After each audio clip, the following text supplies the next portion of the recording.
जय श्री राम जी। आज हम रामचरितमानस में बालकांड में 140 दोहे से आगे शुरू करते हैं। सुनते हैं भगवान भोलेनाथ माता पार्वती से आगे कौन सी कथा सुना रहे हैं प्रभु की, क्योंकि भगवान भोलेनाथ माता से कह रहे हैं कि हरि अनंत है और उनकी कथाएं भी अनंत हैं। और मैं तुम्हें दूसरा भी कारण सुनाता हूँ प्रभु के अवतरित होने का। आगे चलते हैं। हाँ जी आशु जी। सुर नर मुनि को नाही जेहि, न मोह माया प्रबल। अस बिचारी मन माही, भजिए महामाया पतही। जेहि न मोह माया प्रबल, सुर नर मुनि को नाही, भेजिए महामाया पतही। अस बिचारी मन माही। देवता, मनुष्य और मुनियों में ऐसा कोई नहीं है जिसे भगवान की महान बलवती माया मोहित न कर दे। मन में ऐसा विचार कर उस महामाया के स्वामी श्री भगवान का भजन करना चाहिए।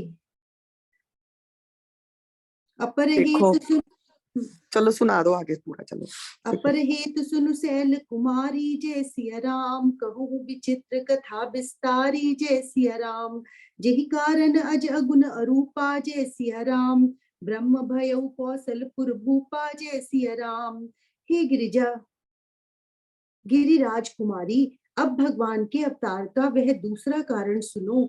मैं उसकी विचित्र कथा विस्तार करके कहता हूँ, जिस कारण से जन्म रहित निर्गुण और रूप रहित अव्यक्त सच्चिदानंद घन ब्रह्म अयोध्यापुरी के राजा हुए। हाँ जी। हाँ जी। अब भोलेनाथ ना माता पार्वती को पहले तो एक कथा तो सुना दी है कि नारद जी ने श्रापित किया है भगवान को, इसलिए भी भगवान अवतरित हुए हैं। और कहते एक कारण से अवतार नहीं लेते। और उधर अपने जो है द्वारपाल, उनको श्राप मुक्त करने के लिए भी भगवान को मनुष्य अवतार लेना पड़ा। कहते यही बातें नहीं और भी हैं। मैं आगे तुम्हें और भी कथाएं सुनाता हूँ। और ये मत सोचो कि तुम ही माया से मोहित होकर ये मेरे से प्रश्न कर रही हो। माया जो है भगवान की सबको, ऋषि मुनियों को भी व्यापक हो जाती है। तो इसलिए हर समय हर घड़ी भगवान का स्मरण करते रहना चाहिए, उसकी कथाओं को सुनते ही रहना चाहिए। चलो जी। हाँ जी। जो प्रभु विपिन फिरत तुम देखा, जय सिया राम। बंधु समेत धरे मुनि बेशा, जय सिया राम। जासु चरित अवलोकी भवानी, जय सिया राम। सती शरीर रही खूब बौरानी, जय सिया राम। अजहु न छाया मिटती तुम्हारी, जय सिया राम। तासु चरित सुनु भ्रमरु जुहारी, जय सिया राम। लीला कीन्ही जो तेहि अवतारा, जय सिया राम। सो सब कहे मति अनुसारा, जय सिया राम। जिन प्रभु श्री राम जी को तुमने भाई लक्ष्मण जी के साथ मुनियों का सा वेश धारण किए वन में फिरते देखा था, और हे भवानी, जिनके चरित्र देखकर सती के शरीर में तुम ऐसी बावली हो गई थी कि अब भी तुम्हारे उस बावलेपन की छाया नहीं मिटती, उन्हीं के भ्रम रूपी रोग के हरण करने वाले चरित्र सुनो। उस अवतार में भगवान ने जो जो लीला की वह सब मैं अपनी बुद्धि के अनुसार तुम्हें कहूंगा। भरद्वाज सुनि शंकर बानी, जय सिया राम। सकुचि सप्रेम उमा मुस्कानी, जय सिया राम। लगे बहुरी बरने वृष केतु, जय सिया राम। सो अवतार भयो जेहि हेतु, जय सिया राम। याज्ञवल्क्य जी ने कहा, हे भरद्वाज, शंकर जी के वचन सुनकर पार्वती जी सकुचाकर प्रेम सहित मुस्काई। फिर वृषकेतु शिव जी जिस कारण से भगवान का यह अवतार हुआ था उसका वर्णन करने लगे। सो मैं तुम सन कहूं सबू, सुन मुनीस मन लाई। राम कथा कलि मल हरनी, मंगल करनी सुहाई। सियावर राम जय जय राम। मेरे प्रभु राम जय जय राम।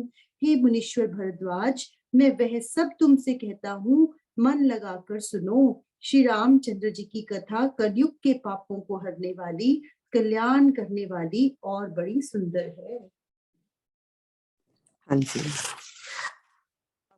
भोलेनाथ पार्वती को कह रहे हैं कि मैं तुम्हें सारी कथा विस्तार से सुना रहा हूँ कि किस कारण से जो है निर्गुण जन्म रहित को जो है जन्म लेना पड़ा है मनुष्य के रूप में।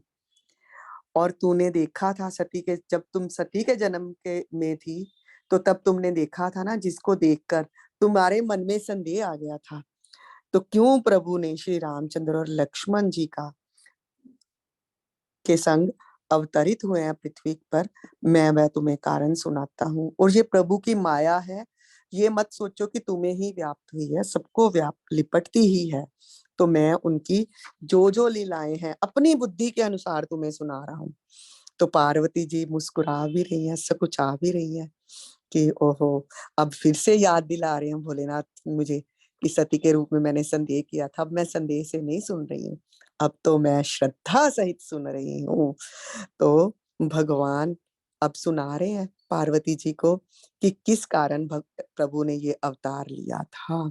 और ये याज्ञवल्क्य जी जो भारद्वाज जी को कह रहे हैं कि जो जो साथ साथ में वो उनको याद दिलाते जा रहे हैं कि जैसी कथा भोलेनाथ ने माता पार्वती को सुनाई है वैसी ही मैं तुम्हें सुना रहा हूँ।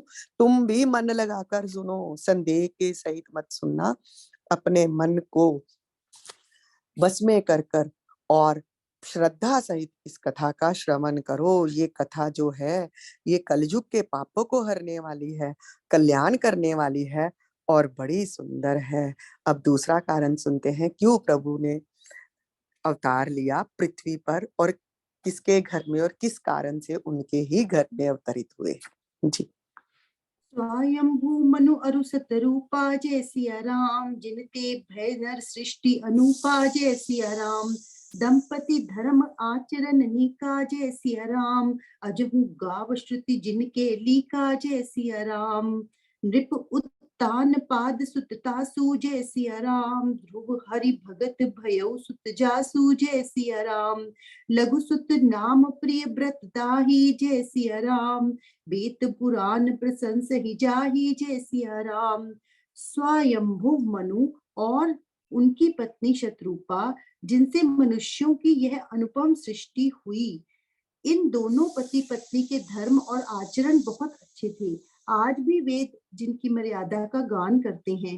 राजा उत्तानपाद उनके पुत्र थे, जिनके पुत्र हरि भक्त ध्रुव जी हुए।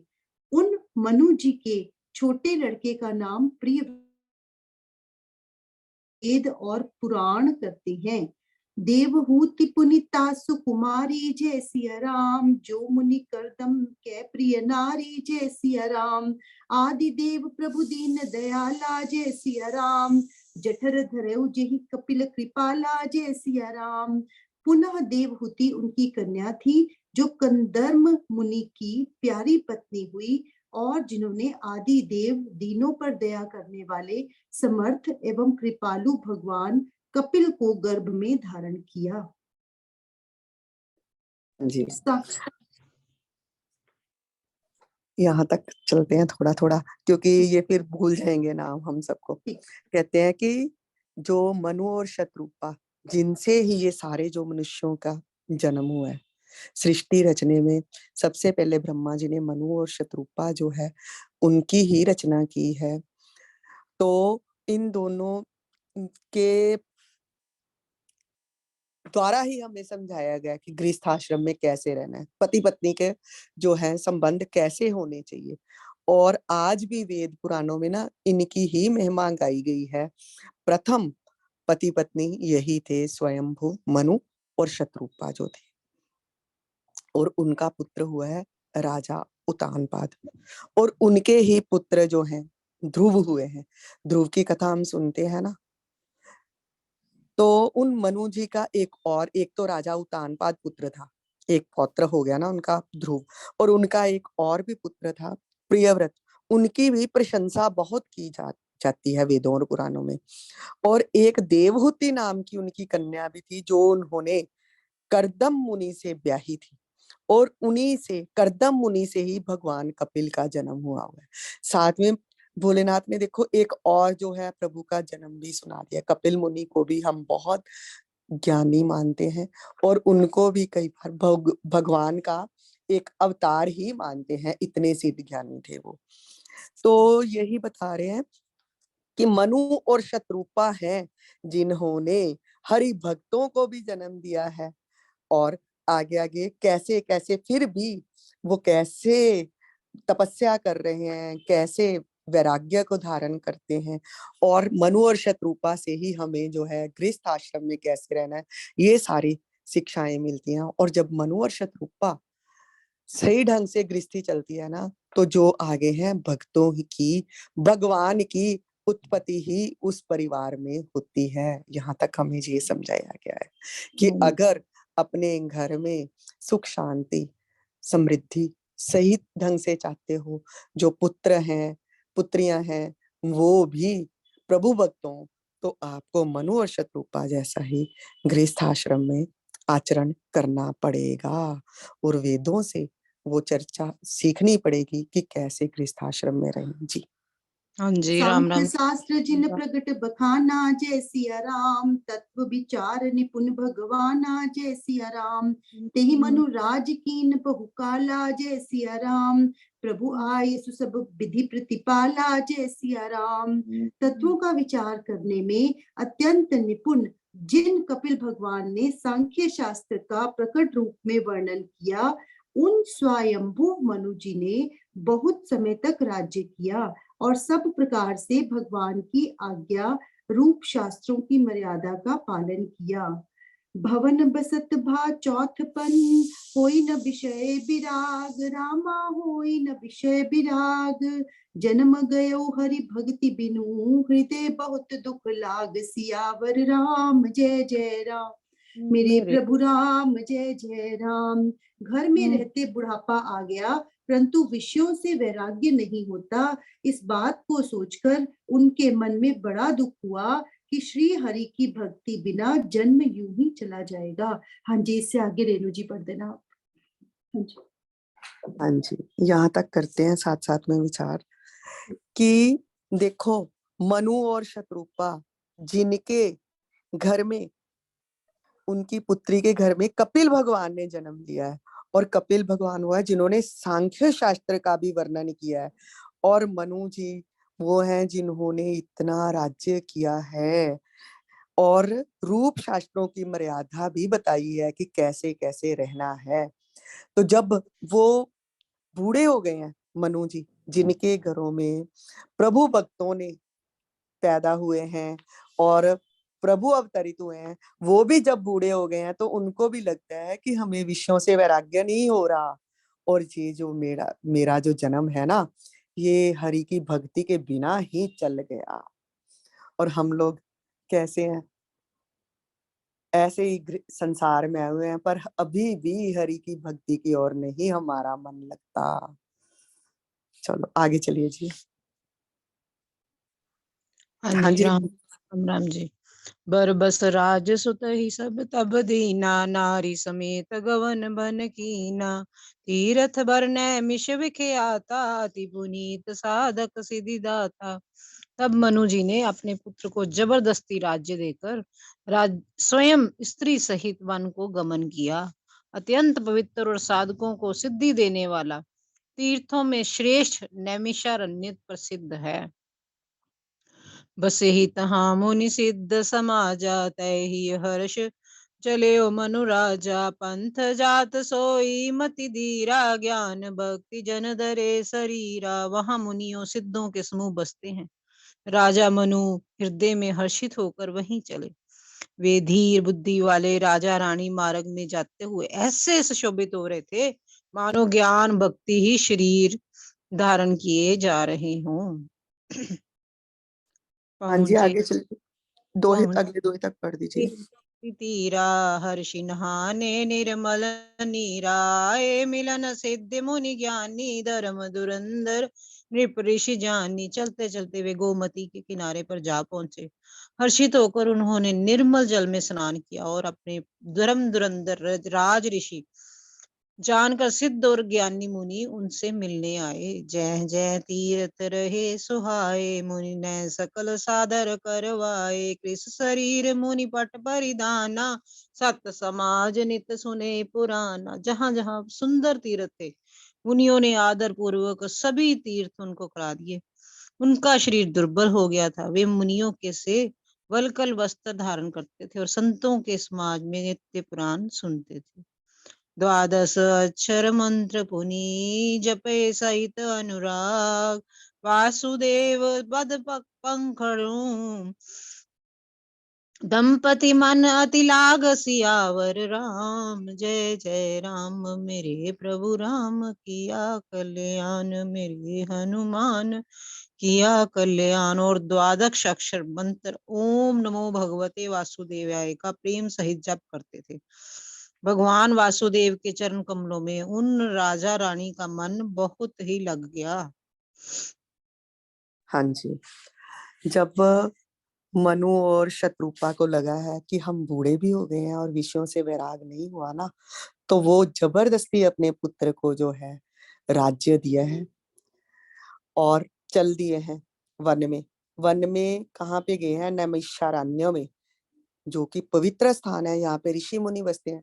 तब भी कहते हैं ना, पहले पुराने हम सुनते हैं तो लोग कहते थे काशी में चले जाओ।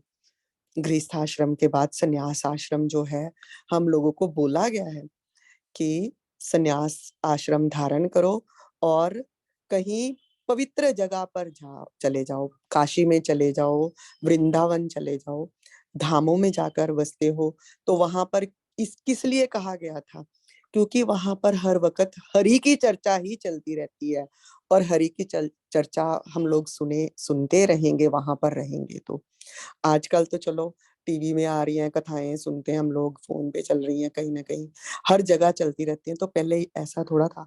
तो इसलिए लोग जो हैं, जब भी प्रभु नाम ज्यादा स्मरण करना होता था तो किसी न किसी धाम में चले जाते थे जहाँ पे भी सब हरि भक्त बसते हों। तो वहां पर चले गए। वहां पर ऋषि मुनि ही रहते हैं, राजा मुनि वहां गए हैं। तो वहां पर जाकर गोमती के किनारे जब पहुंचे तो सब ऋषि भी आए हैं उनसे मिलने कि ये तो मनु और शत्रुपा आए हैं जिनसे सारी सृष्टि प्रकट हुई है और जिन्होंने ऐसे ऐसे जो है हम लोगों को भगत दिए हैं। तो पर जो है मनु और शत्रुपा जी हैं, उनको बिल्कुल भी अहम नहीं है। वो तो प्रभु की भक्ति के लिए आया। तो वहां पर उन्होंने ओम नमो भगवते वासुदेवाय मंत्र का जप शुरू कर दिया है। और जप किया है शुरू तो फिर तो मन जप में रम ही गया है और जपते ही जा रहे हैं। हाँ जी। ये यहाँ नैमिषारण्य जो है, जो इसमें इन्होंने नैमिषारण्य की बात की है, ये गोमती नदी के तट पर है, सीतापुर डिस्ट्रिक्ट में, और लखनऊ से 100 किलोमीटर करीब आगे है। और नैमिषारण्य का ना मतलब बहुत ही ज्यादा वहां पे इतनी पवित्रता है कहते हैं। क्योंकि हर जब पहले तो जब मेले लगते थे, कुंभ के मेलों में सब ऋषि मुनि इकट्ठे होते थे, शास्त्रार्थ होते थे जब पहले के समय में। तो जहाँ कहीं ना कहीं नदियों के घाटों पर ही जो है कथाएं हुआ करती थी। अब जैसा, अब तो कलयुग है और अब तो इतना उल्टा हम लोगों को आनंद प्राप्त होता है। हर कहीं पे भी बैठे, घर बैठे भी हम कथाएं श्रवण कर सकते हैं। पहले इतनी सुलभ नहीं थी हरि की कथाएं। अब तो देखो प्रभु ने कितनी कृपा की है, हम घर बैठे हैं और श्रवण कर रहे हैं रामायण या कुछ भी है। चलो ऋषि मुनियों से नहीं, इकट्ठे बैठकर चर्चा तो प्रभु की ही कर रहे हैं ना। और अगर यही हम किसी सिद्ध ऋषि सिद्ध मुनियों से सुनेंगे तो इसका श्रवण का कितना ही गुना फल हो जाता है। और अगर किसी धाम में बैठकर श्रवण करते हैं ना तो उसका तो फल और भी ज्यादा है जी। इसीलिए वो कहते हैं ना, किशन जी बोलते थे कि कलयुग को भी प्रणाम करो, कि कलयुग ने ये सब सुलभ कर दिया। बिल्कुल बिल्कुल जी, जय हो। करहि आहार साक फल कंदा, सुमिरहि ब्रह्म सच्चिदानंदा। पुनि हरि हेतु करन तप लागे, बार आधार मूल फल त्यागे। वे साग फल और कंद का आहार करते थे और सच्चिदानंद ब्रह्म का स्मरण करते थे कि फिर वे श्री हरि के लिए तप करने लगे। मूल फल को त्याग कर केवल जल के आधार पर रहने लगे। उरह अभिलाष निरंतर होई, देखिए नैन परम प्रभु सोई। अगुण अखंड अनंत अनादि, जेहि चित ही परमारथवादी। हृदय में निरंतर यही अभिलाषा हुआ करती कि हम कैसे उन प्रभु को आंखों से देखें, जो निर्गुण, अखंड, अनंत और अनादि हैं और परमार्थवादी ब्रह्म ज्ञानी तत्ववेत्ता लोग जिनका चिंतन करते किया करते हैं। नेति नेति जेहि वेद निरूपा, निजानंद निरूपादि अनूपा, शंभु बिरंच विष्णु भगवाना, उपजहि जासु अंश ते नाना। जिन्हें वेद नेति नेति कहकर निरूपण करते हैं, ये भी नहीं, ये भी नहीं, जो आनंद स्वरूप उपाधि रहित और अनुपम है, एवं जिनके अंश से नेकों शिव ब्रह्मा और शिव विष्णु भगवान प्रकट होते हैं, ऐसे हो प्रभु सेवक बसई, भगत हेतु लीला तन गई, जो एक बचन सत्य श्रुति भाषा, तो हमार पूज ही अभिलाषा। ऐसे महान प्रभु भी सेवक के वश में है और भक्तों के लिए दिव्य लीला व ग्रह धारण करते हैं। यदि वेदों में ये वचन सत्य कहा है तो हमारी अभिलाषा भी अवश्य पूरी होगी। यही विधि बीते वर्ष 60 सहस बारी आहार, संवत सपत सहस्त्र पुनी, रहे समीर आधार सियावर राम। जय जय राम। मेरे प्रभु राम किया कल्याण, मेरे हनुमान किया कल्याण। इस प्रकार जल का आहार करके तप करते 6000 वर्ष बीत गए और फिर 7000 वर्ष वे वायु के आधार पर रहे। अब वो गोमती के किनारे पर मनु और शतरूपा बैठे हैं और द्वादश मंत्र का जाप कर रहे हैं। साग फल और कंद का ही आहार, मतलब सात्विक आहार कर रहे हैं। और राजसी जो दूसरे हैं सब आहार त्याग कर सिर्फ सात्विक आहार पर रह रहे हैं। और उसके बाद फिर वो मूल फल को त्याग कर भी फिर जल के आधार पर रहने लगे। और उनके किस अभिलाषा से ये सब कुछ कर रहे हैं? कहते कि जो प्रभु हैं वो सेवक के वश में ही है। और उन्होंने कहा है कि जब सेवक मुझे हृदय से पुकारता है तो मैं उसको जरूर दर्शन देता हूँ। और वेद भी हमें समझा रहे हैं कि ऐसे ब्रह्म को ही ध्याओ। और हम इसी कामना से वो द्वादश मंत्र का जाप कर रहे हैं और प्रभु का ध्यान करना चाहते हैं, प्रभु को सन्मुख देखना चाहते हैं, प्रभु के दर्शन अपनी इन्हीं आंखों से करने के लिए ही वो बैठे हुए ध्यान कर रहे हैं। जब तप करते हुए 6000 वर्ष बीत गए तो फिर उन्होंने जल को भी छोड़ दिया। फिर सिर्फ 7000 वर्ष वो वायु के आधार पर रहे। ये अब कलयुग की बातें नहीं है, कलयुग में तो मनुष्य की आयु ही 100 वर्ष की है। ये पहली बातें चल रही है ना, तो इसीलिए इतने हजारों वर्षों की बातें चल रही है। क्योंकि देखो हमारी और देवताओं की जो है वो अलग अलग है। हमारा एक दिन, उनके कितने हजार, जो रात्रियां कितने हजार वर्ष बीत जाते हैं। तो इसलिए इस बात पे भी हम लोग ये मत लें कि इतने हजार वर्ष तक कैसे तप किया और कैसे रहे हैं।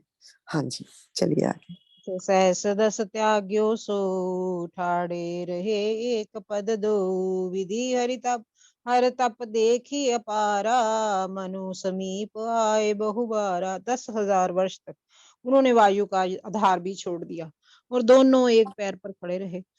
उनका अपार तप देखकर ब्रह्मा, विष्णु और शिव जी भी कई बार मनु जी के पास आए। मांगो वर बहु भांति लोभाए, धर्म परम धीर नहीं चले ही चलाए, अस्थि मात्र कोई रहे शरीरा, तदपि मनागमन ही नहीं पीरा। उन्होंने अनेक प्रकार से ललचाया और कहा कि बहुत कुछ वर मांगो, पर ये परम धैर्यवान राजा रानी अपने तप से किसी के डिगाए नहीं देंगे। यद्यपि उनका शरीर हड्डियों का ढांचा मात्र हो गया रह गया था, फिर भी उनके मन में जरा भी पीड़ा नहीं थी। प्रभु सर्वज्ञ दास निज जानी, अति गति अनन्य तापस निपराणी, मांगु मांगु बरु भय नभ बाणी, परम गंभीर कृपामृत सानी। सर्वज्ञ प्रभु ने नन्य गति आश्रय वाले तपस्वी राजा रानी को निज दास जाना और तब परम गंभीर और कृपा रूप अमृत से सनी हुई आकाशवाणी हुई कि वर मांगो। मृतक जियावन गिरा सुहाई, श्रवण रंध्र होई उर जब आई, हृष्ट पृष्ठ तन भय सुहाए मानहु अब ही भवन त्याए। मुर्दे को भी जिला देने वाली ये सुंदर वाणी कानों के छेदों से होकर ये जब हृदय में आई, तब राजा रानी के शरीर ऐसे सुंदर हृष्ट पुष्ट हो गए मानो अभी ही घर से आए हैं। श्रवण सुधा सम बचन सुनी पुलक प्रफुल्लित गात, सुबोले मनु करि दंडवत प्रेम न हृदय समात। सियावर राम जय जय राम। मेरे प्रभु राम किया कल्याण, मेरे हनुमान किया कल्याण। कानों में अमृत के समान लगने वाले वचन सुनते ही उनका शरीर पुलकित और प्रफुल्लित हो गया। तब मुनि जी मनु जी दंडवत करके बोले, प्रेम हृदय में समाता ना था। हाँ जी। अब उन्होंने वायु का भी आधार छोड़ दिया बाद में और खड़े हो गए हैं, तपस्या कर रहे हैं एक पैर पर। ब्रह्मा जी आए हैं, विष्णु जी आए हैं, शिव जी आए हैं उनके पास कि तब छोड़ो पुत्र, हट छोड़ो, तुम्हारी तपस्या से प्रसन्न है, जो भी चाहिए वरदान। पर उनका तो वो तो तपस्या कर रहे हैं कि हमें निर्गुण प्रभु के ही दर्शन करने हैं, उस रूप के ही दर्शन करने हैं जिनसे सब प्रकट हुआ है। तो कहते हैं नहीं, हम तो वरदान के लिए नहीं, हम तो प्रभु के दर्शनों के लिए ही जो है यह तपस्या कर रहे हैं, अपनी तपस्या में ही अडिग रहे हैं वो। तो जब प्रभु को लगा है कि नहीं, ये तो बहुत ही कठिन तपस्या हो गई इनकी, तो प्रभु ने आकाशवाणी की है कि वर मांगो। जब जे आकाशवाणी सुनी है, हृदय में प्रसन्नता आ गई है और वो इतने खुश हो गए हैं। तो प्रफुल्लित होकर क्या कहा है मनु जी ने, जी अब हम कल आगे करेंगे। अब आज यहीं तक। मंगल भवन मंगल हारी, द्रवहु सुदशरथ अजीर बिहारी।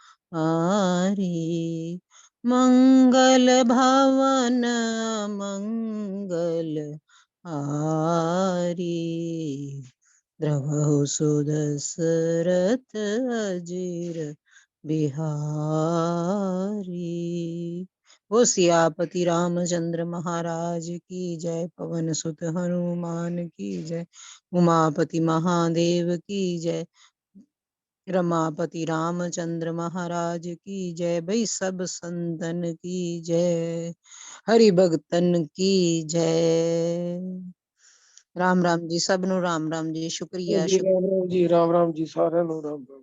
इसमें ऐसी इच्छा और थी जानने की, तो नमस्कार। नैमिषारण्य के बारे में और पढ़ा तो उसमें ये लिखा हुआ है कि नैमिषारण्य तीर्थ जो जैसे शौनक ऋषि थे, उनको ज्ञान प्राप्त करने की इच्छा थी, तो विष्णु भगवान जी ने उन्हें उनकी आराधना से बहुत खुश हुए। जब उन्होंने उनकी उपासना की तो उन्होंने उन्हें एक चक्र दिया कि इसको चलाते हुए चले जाओ, और जहां पर ये गिरेगा ये चक्र, वहां समझ लेना कि वो सबसे पवित्र स्थान है।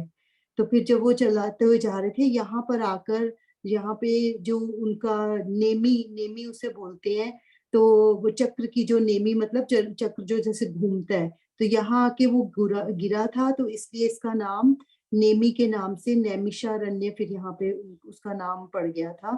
और यहाँ पे बहुत, जैसे उन्होंने तपस्या की थी शौनक, वो सॉरी जो अभी जिनका बता रहे हैं मनु जी ने, उनके भी में सब सारे तीर्थ जो हैं कहते हैं कि उसमें समाये हुए हैं। हाँ, शौनिकादिक ऋषि का भी नाम है ना, वहीं पे तपस्या की थी ना। ये बहुत मतलब कि प्रचलित है कथा कि हाँ, शौनिकादिक ऋषि ने भी वहां पर किया था सारा, वो तो इतने, मशहूर है हमेशारण्य तीर्थ का। हाँ हाँ, जी। 84 कोट आगे की। इसका इतिहास सुना दीजिए आशु जी, सुनाइए, हाँ हम जी, सुनाओ जो जो आपको पता है। हाँ, यही यही बताया हुआ है बस। और ये कि जो यहाँ की परिक्रमा है वो 84 करोड़ कोस की परिक्रमा है, और वो फागुन के महीने में अमावस से शुरू होती है और पूर्णिमा तक पूरी होती है। हर साल वहां पे परिक्रमा की जाती है। इसके बारे में यहाँ पे थोड़ा सा ही बताया हुआ है नैमिषारण्य के बारे में। और यहाँ पर कहते हैं कि हरि की माया व्याप्त नहीं होती, जो मेरे हिसाब से, मेरे को मतलब कंफर्म नहीं है कि यहाँ पर आकर हम कथा सुनते हैं तो माया जो है नैमिषारण्य में प्रवेश ही नहीं कर पाती। संदेह से भी कोई जाता है वहां कथा सुनने के लिए तो उधर प्रवेश ही करता है, तो संदेह उसका पहले ही, कथा सुनने से पहले ही खत्म हो जाता है और प्रभु भक्ति जाग जाती है। तो हरि कथा में भी तो यही है, माया तो व्याप्ति नहीं है। हरि कथा जहाँ पर हो रही वहां पर प्रभु भक्त है, पर वहां पर इस माया का कई व्याप्त तो हो ही नहीं सकती। नहीं रेणु जी, आप समझ नहीं, ये इस यहाँ पर मैं आपकी बात को काटूंगी, यहाँ पर आप समझ नहीं पा रहे। कई जगह का, कोई जगह का प्रभाव ही ऐसा होता है कि उस जगह में ऐसे तपस्याएं हुई होती हैं कि वहां पर कोई किसी दूसरी चीज का प्रभाव पड़ ही नहीं सकता। जैसे हमने नारद जी की कथा सुनी, क्योंकि उनको कामदेव प्रभावित इसलिए इसलिए नहीं कर पाया क्योंकि वहां पर भोलेनाथ ने तपस्या की थी।